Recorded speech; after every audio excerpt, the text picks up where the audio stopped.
Hello my dear students, आज जो हम पढ़ेंगे वो पढ़ेंगे डोमेस्टिक सर्किट। इस लेक्चर में हम देखेंगे कि डोमेस्टिक सर्किट में जो इलेक्ट्रिकल अप्लायंसेज होती है वो कैसे कनेक्ट होती है, वायरिंग कैसे होती है और फ्यूज जो होते हैं वो कौन कौन से टाइप के लगे होते हैं, उनकी रेटिंग क्या होती है। तो देखिए माय डियर स्टूडेंट, सबसे पहले हम देखेंगे वायरिंग के बारे में। हमारा जो पोल होता है, पोल वहां से जो वायर्स होती है, एक लाइव वायर आती है, एक न्यूट्रल वायर आती है और एक अर्थ वायर आती है। ये जो लाइव वायर और न्यूट्रल वायर है ये मेन्स वायर होती है, इनको हम क्या बोलेंगे, मेन्स वायर। ये दो वायर रहेंगे मेन्स वायर में, मेन्स वायर। अब देखिए माय डियर स्टूडेंट्स, अब हम क्या करेंगे, सबसे पहले जो ये मेन्स वायर है ये सबसे पहले इलेक्ट्रिसिटी बोर्ड्स में जाएगी, वहां पे एक मेन फ्यूज लगा होगा। ये फ्यूज जो काम करेगा ये हमारे इलेक्ट्रिसिटी मीटर और इसके पीछे जो इलेक्ट्रिकल अप्लायंसेज है इसको बचाने में हेल्प करेगा। कब बचाने में हेल्प करेगा, जब यहाँ पे शॉर्ट सर्किटिंग होने के चांसेस रहेंगे। शॉर्ट सर्किटिंग क्या होती है, जब ये लाइव वायर और न्यूट्रल वायर दोनों सडनली कांटेक्ट में आ जाए आंधी तूफान की वजह से या किसी और रीजन की वजह से, तो शॉर्ट सर्किटिंग हो जाती है। और शॉर्ट सर्किटिंग की वजह से जो करंट है वो सडनली इंक्रीज कर जाता है और हाई करंट की वजह से जो इलेक्ट्रिकल अप्लायंसेज है उनके जलने का डर रहता है। तो इस डैमेज से बचने के लिए हम क्या करते हैं कि इधर एक बोर्ड में फ्यूज लगा देते हैं।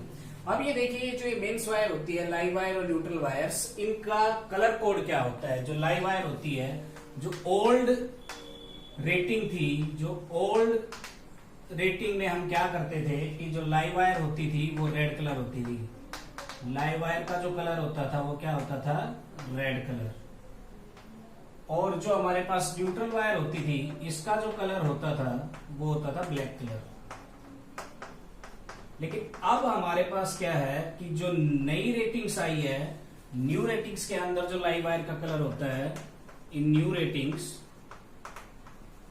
और न्यू कलर कोडिंग्स, जो उसमें जो लाइव वायर का कलर हमारे पास होता है वो होता है ब्राउन कलर। और जो हमारे पास न्यूट्रल वायर होती है, न्यूट्रल वायर का जो हमारे पास कलर होता है वो हमारे पास होता है ब्लू कलर। तो आप इनको ओल्ड रेटिंग कह सकते हो या फिर आप कलर कोडिंग कह सकते हो, whatever you want to say, there is no problem. This is the colour coding, old colour coding, this is new colour coding. So अब हम क्या देखेंगे कि अब हम देखेंगे कि ये जो लाइव वायर है, न्यूट्रल वायर है, कि अब अगर मान लीजिए एग्जाम में आ जाए कि लाइव वायर का कलर क्या होता है तो आप कैसे लिखोगे, क्योंकि एनसीईआरटी में तो यही है, एनसीईआरटी में ये नहीं है। तो आप ये लिखोगे, according to the old colour coding the colour of the live wire is this and according to the new colour coding the colour of the live wire is this. तो आपको दोनों लिखना है। अब देखिए, अब हमारे पास क्या होगा कि यहां से जो मेन्स वायर्स होती है, जो हमारी लाइव वायर और न्यूट्रल वायर होती है, यहाँ इलेक्ट्रिसिटी बोर्ड फ्यूज से होती है, अब जाएगी हमारे घर के बिजली के मीटर में, इलेक्ट्रिसिटी मीटर में। अब यहाँ पे जाने के बाद क्या होगी कि हमारे पास इधर डिस्ट्रीब्यूशन बॉक्स में जाएगी। डिस्ट्रीब्यूशन बॉक्स में जाने के बाद हमारे पास क्या होगा कि इस बॉक्स के अंदर हमारे पास मेन स्विचेस रहते हैं और फ्यूज रहते हैं हर एक सर्किट के लिए। अब ये देखिए, यहाँ पे जो ये हमारी इलेक्ट्रिकल अप्लायंसेज यहाँ पे कनेक्ट होगी, हमारे पास सॉकेट्स रहते हैं, इलेक्ट्रिकल सॉकेट्स। यहाँ पे जो हमारी इलेक्ट्रिकल अप्लायंसेज होती है वो कनेक्ट की जाती है। तो अब ये देखिए, जो इलेक्ट्रिकल अप्लायंसेज होगी यहाँ से, ये देखिए, ये वाली डिवाइस, ये वाली डिवाइस और ये वाली डिवाइस किसमें है, पैरेलल में। तो जो डोमेस्टिक सर्किट होता है उसमें जो इलेक्ट्रिकल अप्लायंसेज होती है उसके अंदर हम इलेक्ट्रिकल अप्लायंसेज को पैरेलल में कनेक्ट करते हैं। इसका रीजन क्या है, देखिए, ये जो लाइव वायर है और न्यूट्रल वायर है, इन दोनों के बीच में जो पोटेंशियल डिफरेंस होता है ना यहाँ पे, तो जो पोटेंशियल डिफरेंस होगा वो हमारे पास रहता है 220 वोल्ट। अब ये जो 220 वोल्ट रहता है पोटेंशियल डिफरेंस लाइव वायर और न्यूट्रल वायर के बीच में रहता है, तो क्या रहेगा कि हर एक इलेक्ट्रिकल अप्लायंसेस के अक्रॉस ये 220 वोल्ट पोटेंशियल डिफरेंस अप्लाई होगा। और मेन दूसरी बात क्या है, मान लीजिए यहाँ पे आपने फैन लगा रखा है, यहाँ पे आपने क्या लगा रखा है, फैन, यहाँ पे आपने एसी लगा रखा है और यहाँ पे आपने फ्रिज लगा रखा है। तो इन तीनों डिवाइसेस को अलग अलग करंट की जरूरत होती है। तो अलग अलग करंट तभी सप्लाई होगा जब ये जो इलेक्ट्रिकल अप्लायंसेज है ये हमारे पास पैरेलल में होंगी, क्योंकि सीरीज में तो करंट क्या रहेगा, सेम रहेगा। मान लीजिए अगर आप इनको सीरीज में कनेक्ट कर देते तो आपका पंखा चल जाता तो एसी नहीं चलता, क्योंकि एसी की जो करंट रिक्वायरमेंट है that will be more compare to the fan. So that's why these electrical appliances are connected in the parallel instead of the series. So अगर आपसे कोई पूछे कि डोमेस्टिक सर्किट में जो इलेक्ट्रिकल अप्लायंसेज कनेक्ट होती है वो कौन से कॉम्बिनेशन में होती है, तो हमारा जवाब आना चाहिए पैरेलल कॉम्बिनेशन। Parallel combination. अब ये देखिए जो अर्थिंग वायर होती है मेंस में जो पोल होता है उससे भी आ सकती है, और हम क्या कर सकते हैं कि यहां से घर के अंदर भी हम क्या कर सकते हैं कि एक अलग से ग्राउंड के अंदर गड्ढा खोद के एक मेटेलिक कंडक्टर उसके अंदर डाल के, और जो हर एक इलेक्ट्रिकल अप्लायंसेज है उनके अंदर एक मेटेलिक प्लेट से कनेक्ट करके हम कनेक्शन कर सकते हैं। So that's totally depends upon the domestic circuits. अब ये देखिए कि अब हमारे पास ये देखिए अर्थिंग जो ये वायर है, अर्थ वायर है, इसका कलर कैसा होगा। ये जो कलर कोडिंग में अगर हम अर्थ वाले वायर का कलर देखें तो ये कैसा कलर होगा, ये हमारे पास ग्रीन इन कलर रहेगी। ये कैसी रहेगी, ग्रीन इन कलर। अब ये जो अर्थिंग वायर है, आप अपने घर में जो इलेक्ट्रिकल सॉकेट है उनको देखना, पावर सॉकेट्स को देखना, उसमें दिख जाएगा पावर सॉकेट्स, या फिर जो आपके जो सिंपल सॉकेट्स होते हैं लाइटिंग वाले सॉकेट्स, उनमें भी देखोगे तो मिलेगा एक जो होल रहेगा ना इनके अंदर, सॉकेट के अंदर एक बड़ा सा होल रहेगा। ये जो बड़ा सा होल होता है ना, ये अर्थिंग वायर को कनेक्ट करने में, अर्थिंग वायर को इससे कनेक्ट किया जाता है और अर्थिंग वायर को कनेक्ट करने में हमारी हेल्प करता है। अब ये अर्थिंग वायर का फंक्शन क्या होगा, आपने देखा होगा कि कभी जो हमारी मान लीजिए ये फ्रीज है, इस फ्रीज के अंदर हमारे पास क्या होगा कि इस फ्रीज के अंदर ये जो हमारा इलेक्ट्रिसिटी फ्रीज है, इसमें मान लीजिए करंट लीक करने लग जाए। क्या करने लग जाए, करंट लीकेज हो जाए। जब करंट लीकेज होगा तो हमारे पास क्या होगा कि अगर हम इसको टच करेंगे, फ्रीज को ओपन करने के लिए जब हम इसको टच करेंगे तो हमें क्या लगेगा, शॉक लगेगा। करंट लीकेज की वजह से क्या लगेगा, शॉक।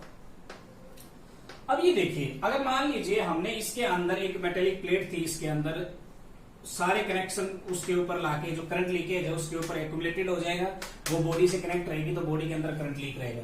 तब हम क्या करेंगे कि इसको कनेक्ट कर देंगे एक वायर से, और उसको हम क्या करेंगे कि ग्राउंड के अंदर एक ऐसे कंडक्टर लगा के उसके साथ कनेक्शन दे देंगे। ये हमारी धरती माता है, इसके अंदर हमने एक गड्ढा खोदा, इसके अंदर एक कनेक्शन दे दिया और इसको हमने अर्थिंग वायर कह दिया।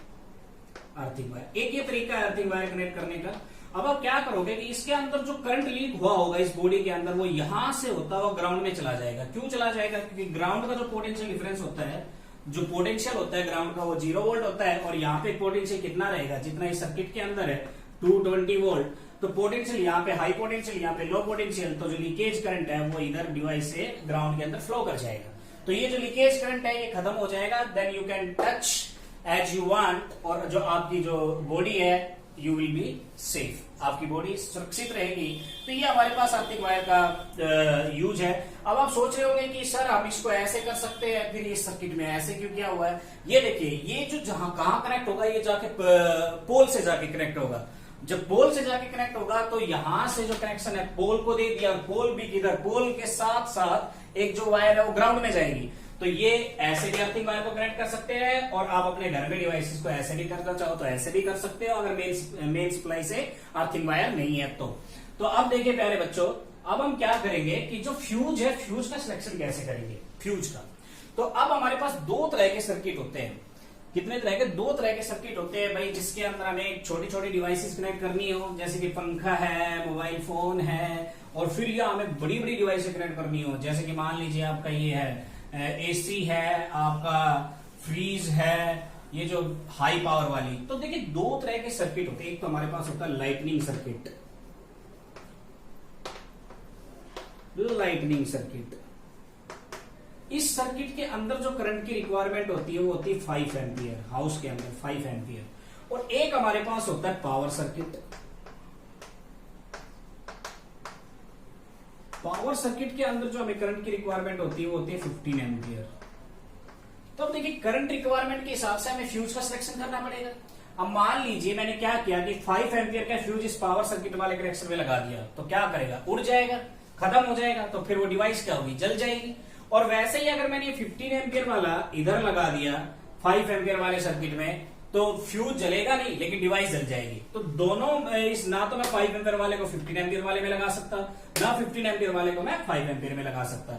लाइटनिंग सर्किट में जो आपकी डिवाइसेज होंगी वो कौन कौन सी होंगी, जैसे कि आपका फैन है, सिंपल फैन है, आपका मोबाइल फोन जो कनेक्ट होगा, इसके अंदर हमारे पास क्या रहेगा, एग्जाम्पल एसी रहेगा, एयर कंडीशनर, और हमारे पास फ्रीज रहेगा, तो अब ये देखिए, ये हमारे पास था कि कैसे हम दो तरह के सर्किट रहेंगे, lightning circuit, power circuit. Power circuit में करंट की रिक्वायरमेंट ज्यादा रहेगी, लाइटनिंग सर्किट में करंट की रिक्वायरमेंट कम रहेगी। अब देखिए, आप में से कितने ऐसे प्यारे बच्चे हैं जो क्या करते हैं कि एक ही सॉकेट के अंदर अपना मोबाइल फोन, उसी के अंदर आप क्या करोगे, मोबाइल फोन लगाओगे, उसी के अंदर आपका पंखा रहेगा, उसी के अंदर आप क्या करोगे, there will be so many electrical appliances connected in the same socket at house.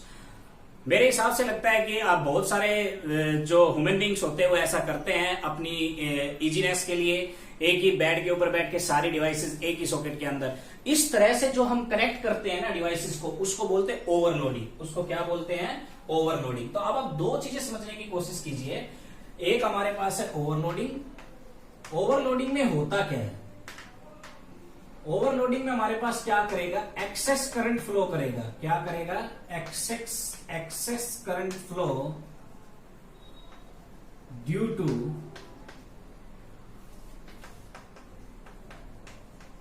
increasing number of electrical appliances. अब ये देखिए, जब आप बहुत सारी इलेक्ट्रिकल अप्लायंसेस एक ही सॉकेट के अंदर लगाओगे तो करंट की रिक्वायरमेंट आई होगी, तो जब एक्सेस करंट फ्लो करेगा तो उसको बोलेंगे हम ओवरलोडिंग। ये हमारे पास था ओवरलोडिंग। एक हमारे पास होता है शॉर्ट सर्किटिंग। शॉर्ट सर्किटिंग मैंने आपको बताया था कब क्या होता है, मान लीजिए आंधी तूफान आ जाए, आपके जो पोल है उसी के ऊपर ये जो लाइव वायर है न्यूट्रल वायर के साथ कनेक्ट हो जाए। लाइव वायर के अंदर जो पोटेंशियल वो कितना है, 220 वोल्ट, न्यूट्रल वायर के अंदर कितना है, 0 वोल्ट। टच हो जाएगा तो क्या हो जाएगा, ये पोटेंशियल सारा का सारा इधर करंट, इधर की इधर हाई करंट फ्लो करेगा सडनली, तो उसको हम बोलेंगे शॉर्ट सर्किटिंग। तो अगर तुमसे शॉर्ट सर्किटिंग कब होगा डोमेस्टिक सर्किट में, और किसी रीजन की वजह से भी हो सकता है, मान लीजिए इधर पोल के ऊपर ही कनेक्ट ना हो, कहीं और कनेक्ट हो जाए, तो शॉर्ट सर्किटिंग क्या है, दिस occurs when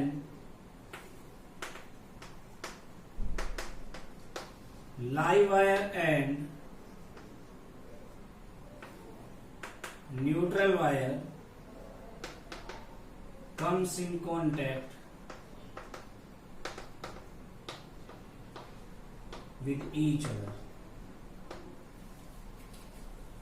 जब ये ऐसा होगा तो हमारे पास शॉर्ट सर्किटिंग होगी। शॉर्ट सर्किटिंग होने से हमारे पास क्या होगा, सडनली जो करंट है वो रेज कर जाएगा, सडनली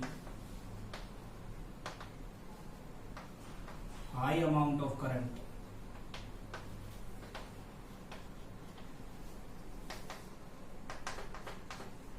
विल बी देयर।